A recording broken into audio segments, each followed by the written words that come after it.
Ya, semangat. Oke, sudah makasih yuk.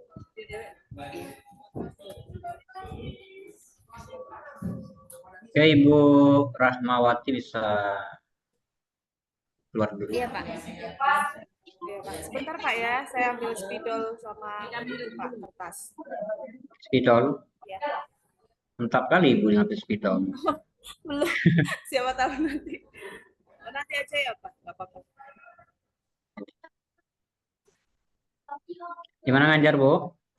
Ya Pak, Alhamdulillah. Saya ngajarnya di SD 176 Karya Mukti Pak, Marosbo Ilir Pak. Gimana? Marosbo Ilir, Kecamatan Gimana? Marosbo Ilir. Omar Subo di Batanghari. Teboy, Batanghari. Ya Oh, Pak. Batanghari. Oke. Sehat, Bu. Alhamdulillah Bapak. Gimana ngajarnya di sekolah, Bu? Alhamdulillah lancar Pak sampai saat ini Pak. Tidak ada mengganggu ini kan jam-jam ininya siswanya. Alhamdulillah kendalanya nggak terlalu Pak. Ya terkadang kami izin juga Pak. Itu dimaklumi ya, enggak, Bu? Ya Pak. Tapi kondisi sekolah kan kondusif dan juga tidak ini karena Bu tidak mengganggu istilahnya. Insya Allah tidak Pak. Siswanya banyak ya, Bu, di situ? Siswanya untuk satu SD itu 56 Pak kurang lebih. 56 orang. Iya, dari Berarti kelas 1 sampai kelas 6 Pak. 6. Berarti satu rombel ya, Bu? Iya Pak, satu rombel itu 6, ada yang siswanya 7, ada yang 9 gitu Pak. Baik, Bu. Eh, di kelas kelas berapa Ibu ngajar? Saya PAI dari kelas 1 sampai kelas 6 Pak. Berarti semua ya. Nah, oke. Karena Ibu mengajar semua tingkatan kelas 1 sampai 6, tentu itu kan berbeda-beda ya, Bu, karakter siswa kita nih. Nah, kalau dalam proses pembelajaran itu kita sebut sebagai gaya belajar. Gaya belajar itu berbeda-beda kan, Bu. Nah, saya pikir bahwa seorang guru itu memang harus terampil dalam mengembangkan kompetensinya. Apapun yang dihadapi kelas itu kan menjadi tanggung jawabnya, Bu. Ibu sendirian ya guru agama ya? Saya sendirian Pak. Pasti mitra Ibu itu bersama dengan guru dan kepala sekolah ya, Bu. Betul Pak. Nah, dari sekian kelas yang Ibu ajar, itu berbeda gaya belajar mereka masing-masing. Ada yang cepat nangkap, ada yang sedang, ada juga yang memang sama sekali agak susah kita mengakomodasinya. Nah, pertanyaan saya, Bu, bagaimana Ibu mengatasi hal-hal yang jika terjadi itu memang di kelas? Sedangkan Ibu ini kan sudah nyusun tujuan pembelajaran nih. Tujuan pembelajaran itu harus Ibu bersama dengan siswa harus fasilitasi kan. Siswa harus dapat. Misal nih, peserta setelah di akhir fase ini peserta didik harus bisa membaca Al-Quran gitu kan. Nah, tentu Ibu harus fasilitasi kan siswa itu. Ada yang suka mendengar, ada yang suka gambar, ada yang suka gerakan. Begitu mendengar kita cepat, begitu melihat wajah kita dia cepat. Nah, bagaimana Ibu sebagai guru yang baik hati, rajin menabung dan tidak sombong dalam mengatasi hal demikian? Apa yang Ibu lakukan gitu? Supaya siswanya semua dapat pelayanan gitu. Baik Pak, jadi untuk agar kebutuhan belajar siswa tercukupi Pak, jadi saya menggunakan metode pembelajaran itu yang mengarah kepada pembelajaran berdiferensiasi Pak. Jadi sesuai kebutuhan atau minat belajar siswa seperti itu. Jadi menggunakan metode yang berbasis audio, ada juga yang berbasis visual seperti itu Pak, untuk mengcover agar semua peserta didik itu tercapai tujuan pembelajarannya, tetapi sesuai minat dan karakternya masing-masing. Oke, baik. Nah, apakah dalam misalnya gini Bu, kelas 1, kelas 6 atau kelas 5 lah misalnya, apakah satu kelas itu sama gaya belajarnya? Dalam satu kelas ya Pak? Iya, dalam satu kelas. Dalam satu kelas untuk peserta didik gaya belajarnya berbeda-beda Pak. Ya, apa yang paling banyak muncul? Apakah audio, visual, apa kinestetik? Oh baik Pak. Kalau untuk Hmm, kami karena masih sekolah dasar lebih banyak kepada audio visual Bapak. Jadi audio anak, visual ya. iya, anak lebih tertarik kepada visual, jadi menayangkan video pembelajaran seperti itu Pak. Ya. Jadi Bu, kalau memang itu yang terjadi, maka Ibu harus mendesain modul ajarnya yang bisa mengakomodir kebutuhan siswa tadi. Karena kita tidak bisa menyamakan itu. Nah, untuk menyenangkan hati siswa, tentu Ibu juga mengkombinasikan dengan teknologi informasi kan. Apa yang Ibu sering gunakan itu untuk itu? Medianya PowerPoint Pak. Kemudian Hmm. kalau untuk membuat modul ajar ataupun PPT-nya itu Pak menggunakan aplikasi Canva Pak untuk membuat media ajarnya. Nah, sebenarnya banyak sih hal yang bisa kita gunakan ya Bu Pak. untuk mendorong siswa itu kita. Jadi tugas kita ini sebenarnya Bu, bagaimana menyenangkan hati siswa gitu. Menyenangkan mereka itu senang belajar. Saya sering mengatakan gini Bu, jangan sampai siswa itu bosan melihat kita. Kalau bosan melihat kita ya sudah tidak bakalan masuk pelajaran itu apapun yang kita gunakan. Gitu. Nah, hal ini yang perlu kiranya kita gunakan pengembangan PIK itu tadi. Nah, terakhir Bu, eh, coba Ibu berikan contoh yang lebih konkret lah.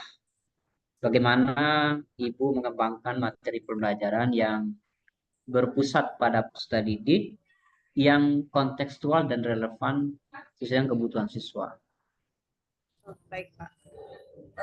Jadi salah satu contoh konkret tadi, maaf Pak bisa diulang kembali? Contoh konkret yang apa namanya materi pembelajaran yang Ibu kembangkan itu yang kontekstual dan relevan dengan kebutuhan siswa. Kan kita tidak mungkin ya Bu memberikan contoh-contoh yang tidak lagi ada dalam kehidupan siswa gitu. Itu penting tuh Bu. Karena itu juga untuk menghindari anak tuh bosan.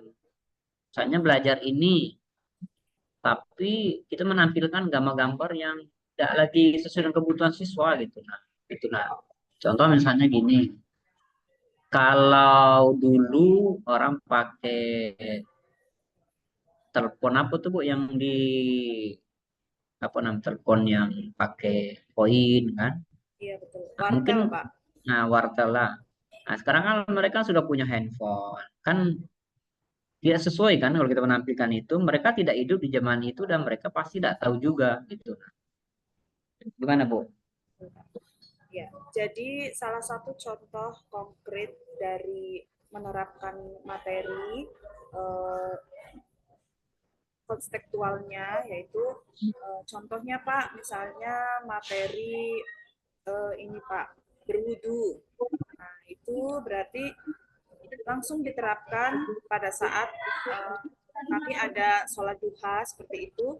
Nanti sekalian praktek berwudu. Kemudian untuk materi seperti infak, sodako, zakat, kami juga langsung menerapkannya Pak. Jadi ada setiap hari Jumat pembiasaan anak-anak itu bersodako seperti itu, infak Jumat.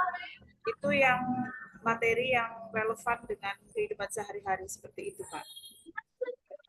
Jadi sekali lagi ya Bu, berikanlah mereka itu contoh-contoh yang memang relevan dengan kehidupannya. Biar tujuan pembelajaran yang kita kejar itu bisa tercapai mudah istilahnya. Tidak perlu kita ini itu segala macamnya. Oke, Ibu, ya itu yang bisa saya motivasi. Silakan Pak Edi diteruskan. Terima kasih Bapak. Oke, terima kasih Pak.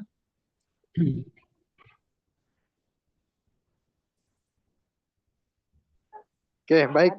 Baik, Pak Syarifuddin.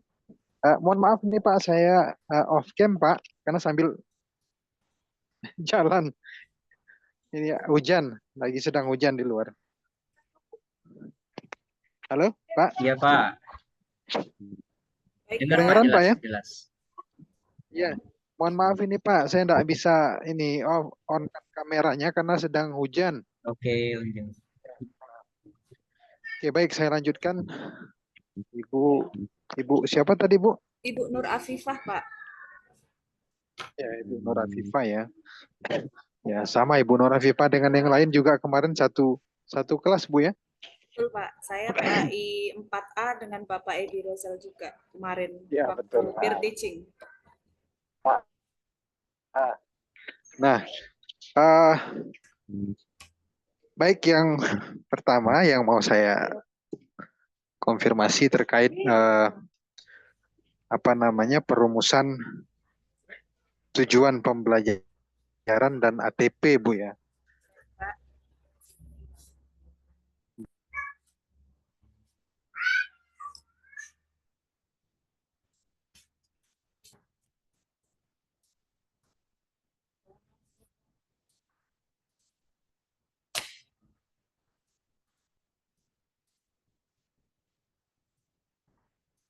Mohon maaf Pak, nggak ada suaranya Pak.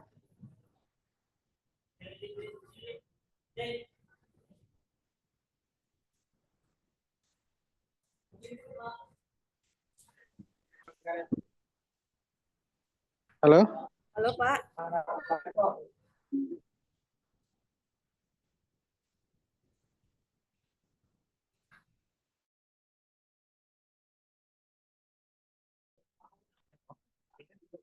Halo? Halo Pak. Iya Pak. Ya, bisa kedengaran, Bu? Bisa Pak, saya bisa mendengar suara Bapak. Oke, baik. Ya, untuk alur tujuan pembelajaran tadi, Bu. Ya, saya lanjutkan. Nah, itu kan biasanya ada beberapa item ya, 1, 2, 3, 4, dan seterusnya misalnya. Nah, itu apa yang menjadi acuan penyusunan tujuan pembelajarannya itu, Bu? Alur tujuan pembelajarannya. Baik Pak. Jadi yang menjadi acuan dari penyusunan rancangan alur tujuan pembelajaran itu adalah ini Pak, berdasarkan kebutuhan peserta didik, kemudian dengan mengembangkan teori-teori belajarnya Pak. Ayo, enggak pulang. Halo, Bu. Ya Pak. Gimana, Bu? Suara saya tidak terdengar ya Pak? Putus-putus, Bu. Jaringan saya ini yang agak terganggu ya. Jaringan Karena Bapak sedang hujan memang. Oke. Baik, Ya, Pak. baik, bisa diulangi, Bu. Ya, Pak. Jadi untuk acuan dari penyusunan alur tujuan pembelajaran itu yang perlu diperhatikan adalah kita harus memahami capaian pembelajarannya dari setiap ini, Pak. Setiap materi seperti itu, Pak. Dan juga memahami prinsip-prinsip dalam kurikulum Merdeka Belajar sehingga kebutuhan belajar peserta didik bisa terpenuhi. Seperti itu, Pak, menurut saya. Baik. Ya, yang berikutnya ini Bu terkait pertanyaan pemantik ya. Terkait pertanyaan pemantik. Halo, bisa kedengaran, Bu? Bisa, Pak. Bisa terdengar, Pak, suara Bapak. Menurut Ibu, pertanyaan pemantik itu apa sih pentingnya? Kenapa kok harus ada di awal pembelajaran itu? Baik, Pak.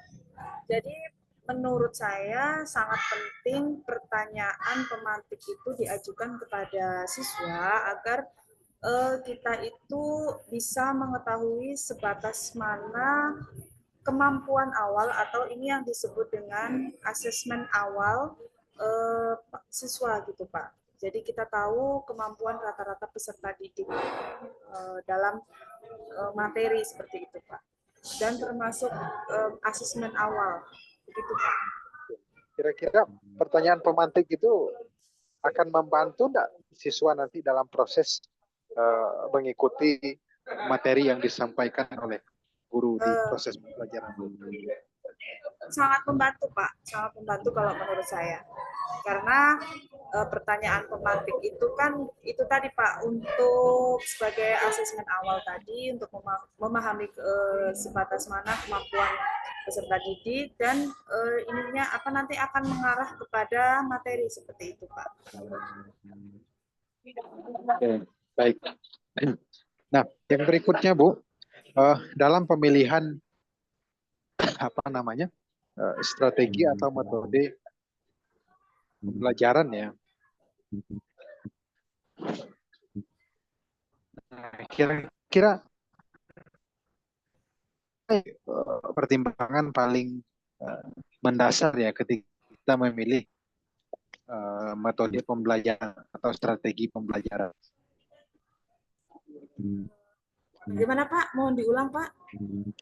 Suara Bapak. Ya, ketika memilih metode pembelajaran atau strategi pembelajaran harus dengan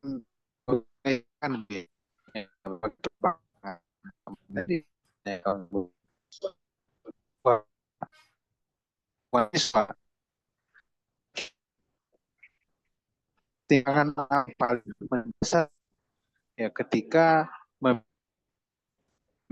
model atau metode pembelajaran.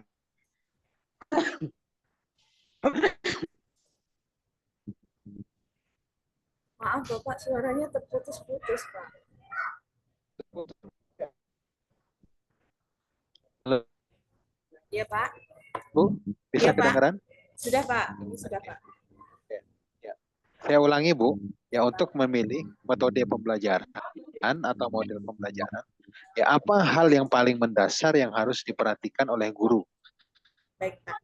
Agar Jadi metode yang dipilih itu memang efektif. baik Pak.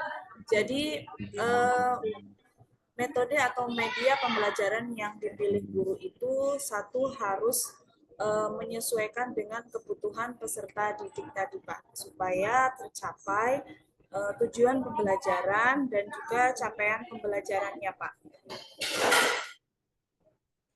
Contohnya misalkan Pak, materi berwudu, maka kita menggunakan metode atau medianya itu tidak lagi ceramah seperti itu Pak, tetapi lebih kepada praktik gitu Pak. Kemudian misal materi iman kepada hari kiamat, itu kita bisa menggunakan media ajarnya berupa video-video seperti itu Pak. Jadi tidak dengan metode atau strategi pembelajaran yang berbasis ceramah seperti itu Pak. Oke. Baik, ya, saya lanjutkan yang berikutnya. Apa namanya kegiatan pembelajaran itu ya. Ya di kegiatan inti ya biasanya di situ mencakup apa namanya harus muncul sintaks dari model pembelajaran, kemudian yang dipakai termasuk juga media pembelajaran Bu ya. Misalnya kalau kita menggunakan model TPACK misalnya, di proses pembelajaran yang sudah biasa Ibu lakukan itu apa yang Ibu masukkan di situ Bu? Jika model yang dipilih. Baik. Jadi kalau model menggunakan TPACK itu kan berarti itu menggunakan konten ya Pak, ada konten kemudian pedagogi dan teknologi. Jadi kalau menggunakan model itu berarti kita menggunakan medianya media yang berbasis teknologi Pak. Oke, kalau dievaluasinya bisa nggak di insert tipeknya Bu? Oh, di dalam- asesmen. di asesmennya Pak. Kalau misalnya bisa Pak, bisa Pak. Bisa. Berbasis teknologi. Ya, bisa Pak. Misalnya kan nanti ada juga Pak menerapkan seperti kuis atau games atau apa namanya itu Pak kooperatif script seperti itu ada Pak, ada asesmennya bisa, rubriknya ada Pak. Oke. Ya, apa contohnya misalnya Bu? Ya, asesmen yang berbasis tipek itu. Contoh asesmennya ya Pak ya? Halo? Ya Pak. Ya. Contohnya Ya, menggunakan kalau pakai ya, ya Pak. menggunakan apa Bu? Ya, menggunakan apa? Menggunakan rubrik Pak. Bukan untuk tipeknya Bu, yang berbasis tipek itu. Asesmennya Pak ya. Seperti apa contohnya asesmennya berbasis tipek ya? Itu kalau berbasis tipek itu bisa dengan asesmennya itu tadi penilaian observasi bisa juga Pak.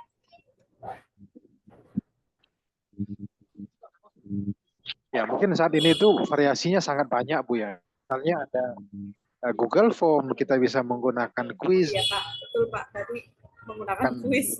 Berbagai macam aplikasi ya untuk evaluasi. Ya, untuk aplikasi yang berbasis aplikasi online, baik yang berbayar maupun yang free ya. Oh ya mohon maaf Tidak Pak, hanya saya salah benar. Ya, betul.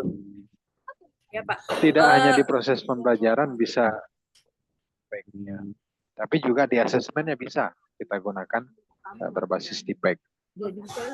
Untuk berbasis tipek Pak, pembelajarannya bisa menggunakan tadi Pak. Untuk berbasis tipek, pembelajarannya menggunakan seperti tadi kuis, kemudian bisa juga dengan games atau turnamen seperti itu Pak. Atau tadi Google Form seperti itu. Ya, itu ya Bu ya. Nanti bisa dicoba divariasikan lagi Bu. Asesmennya tidak harus berbasis kertas ya, paper-based ya, tapi juga bisa menggunakan dengan yang lain. Baik Pak. Oke, itu saya kira itu Pak Syarifudin ya. Mungkin Bu Nur Afifah bisa leave, nanti digantikan dengan yang lain. Oke, Pak. Baik Pak. Berarti ini Kan sudah di stop selesai. recordingnya. Makasih Ya, banyak Bapak. ya betul. Sudah selesai berarti ya Pak? Ya, silakan Ibu dipanggil lagi teman yang lain untuk masuk. Baik Pak.